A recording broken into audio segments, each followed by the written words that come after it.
r/Nosleep. Posted by u/BrenWillPohn. In rural New England there's a stretch of highway with a dark and mysterious secret. In the whole of New England there exists 245,608 miles of road.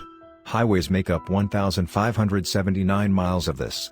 However, it is just a few miles of unassuming interstate through the rural hills of the region that are responsible for such an inordinate amount of deaths that all the victims, if combined, would rival the population of many of the picturesque little towns that populate the surrounding landscape.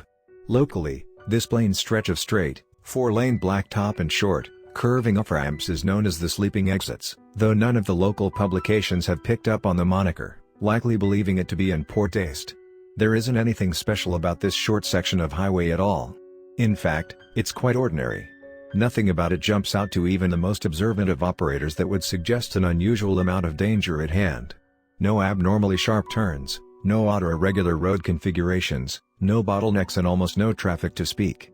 The highway rides straight as an arrow and flat as a cut stone slab through the rolling hills and pine forests. The locals refer to them as the sleeping exits for their seemingly uncanny ability to lull a driver to sleep as if by some unseen hypnotic power. The vast majority of the accidents happen at night and have mostly been attributed by the local police to drivers nodding off at the wheel. There are the occasional drunk drivers and careless accidents, but those seem to be the exception and not the rule. The majority of fatalities appear to be drivers that gently drifted off to sleep, never to awaken again.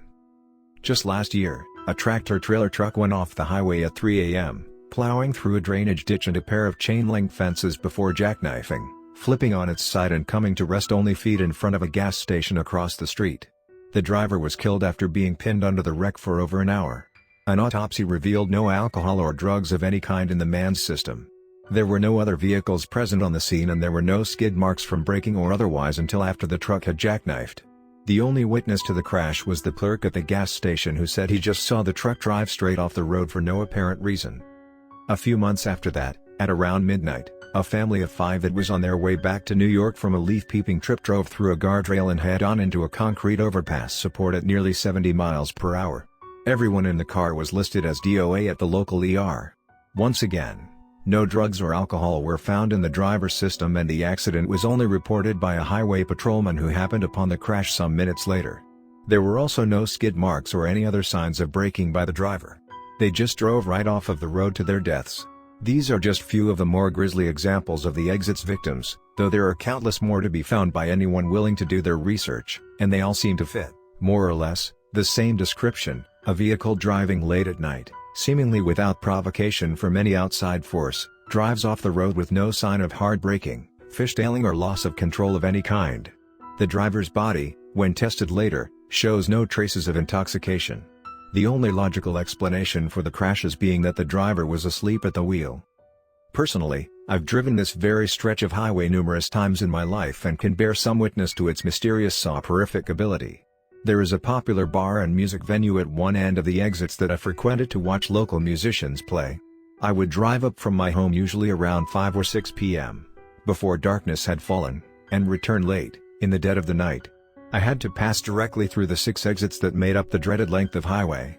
I'm sure there were side roads that went around it, but it was, without a doubt, the quickest way to my destination, and I'm not at all a superstitious person. I made this trip frequently through my mid-20s without any problem. The road was flat, well paved and straight. There were no street lights and a small belt of forest on both sides, and in the median made it almost feel as if you were passing through a tunnel. It was relaxing and calming and required very little attention to navigate. But that was it. In all my trips through the exits I never had any trouble keeping my eyes open or felt any mysterious pull to slumber.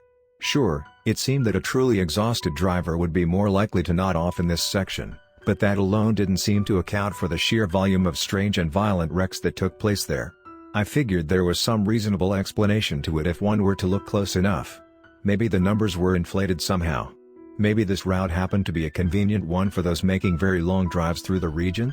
Maybe an ancient native burial ground was entombed underneath? Maybe it was aliens? Honestly, I never gave it much thought. I just chalked all the hype up to a combination of superstition and bad drivers. But that came to an end after one horrifying drive years ago. On a dark autumn night towards the end of my 20s, I took the ride out to the local venue up past the exits to see my friend's band play and have a few drinks. Darkness was falling earlier this time of year, so it was barely light when I passed through the cursed area on my ride out. Somewhere, deep inside myself, I felt relieved to be past them before nightfall. I chuckled out loud at how silly I was being. The ride was beautiful and scenic as always, and the sunset was a spectacular blood red, which seemed to forebode an exciting and eventful evening ahead. I brushed off my childish nerves and enjoyed the rest of my ride, quietly anticipating the festivities to come. As I expected, the night was rowdy and full of youthful revelry. Music was played loud. Drinks and other chemical indulgences were enjoyed in abundance. Singing and dancing were the status quo. Stories and jokes were told loudly. Romances started, then ended, and then started again anew. Couples disappeared for minutes on end and reappeared ruddy-faced and smirking. Laughter echoed off the walls and out into the street. The atmosphere felt alive with a certain electricity that seemed not altogether wholesome, but honestly, how else did we really want it? We were young and being bad was still a good thing. We knew someday it would have to end, but why should it be tonight? Around 1 a.m. the bartender gave the last call for drinks. As per my usual ritual, I grabbed a shot of espresso and a glass of water for the ride home and quickly drank them both down. I said my goodbyes, shook hands, traded hugs and even a few flirtatious looks, then I was on my way.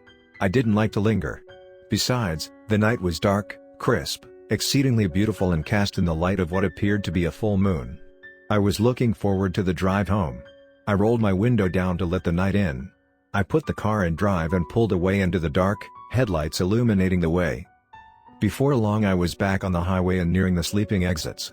The once beautiful night had now dimmed considerably, both literally and metaphorically. The moon was now hidden behind a cloud and a heavy, stagnant mist had settled down over the surface of the road. On top of this, the jitters from the ride up had returned and, once again, the atmosphere began to come alive with an unwholesome energy. This time, though, the fun was gone from it. I pushed the anxiety to the back of my mind, blaming it partially on the joint I had shared earlier with some friends, and focused on the road. I wanted to speed up to get past the exits, but the thick fog made that altogether too dangerous. I passed the exit sign that marked the entrance to the forsaken section of interstate. There were 5 more exits to pass before I was out. Again, I pushed away the anxiety and tried to focus on the road, watching the white dotted lines between lanes flicker by like dying neon lights. Little clouds of fog bounced off my windshield like gusts of smoke. I pressed down on the gas pedal in spite of the visibility. I wanted out of here. I could feel the electricity in the atmosphere continuing to build. I passed the second exit. The atmosphere gained weight, pressing down on me. I focused harder, staring far off down the road into the oncoming darkness, trying to push all thought from my mind. I pressed the pedal down harder, feeling the car pick up momentum. Images of crumbled vehicles and violent collisions flashed behind my eyes involuntarily. Though frightened terribly, I struggled to ignore them and pushed on. I passed the third exit. I took a deep breath, held it, then pushed it out. I did this again and again. It didn't help. I just needed to make it a little farther. The sounds of a family screaming jumped into my head. The sounds of metal buckling and glass breaking followed. I forced them back down. I passed the fourth exit. The electricity in the air was no longer just a feeling anymore. It was a palpable static permeating the cabin. My hair stood on end as if attracted by an outside force. I felt it tingle down my spine and out through my limbs. I could feel eyes watching me and unseen voices discussing my puny existence. I heard laughter in my head. I passed the fifth exit. The sixth and final exit was less than a mile away. I held desperately to the wheel with sweating hands and tried frantically to control my thoughts. I heard more voices join in the laughter. I bore my focus down on the last bit of road I needed to pass. I stepped harder on the pedal. The car accelerated. Then the road began to glow. A cold, unnatural light shot out from every crevice in the roadway, white at first and then tinting to a bluish purple with a deep, dull hum.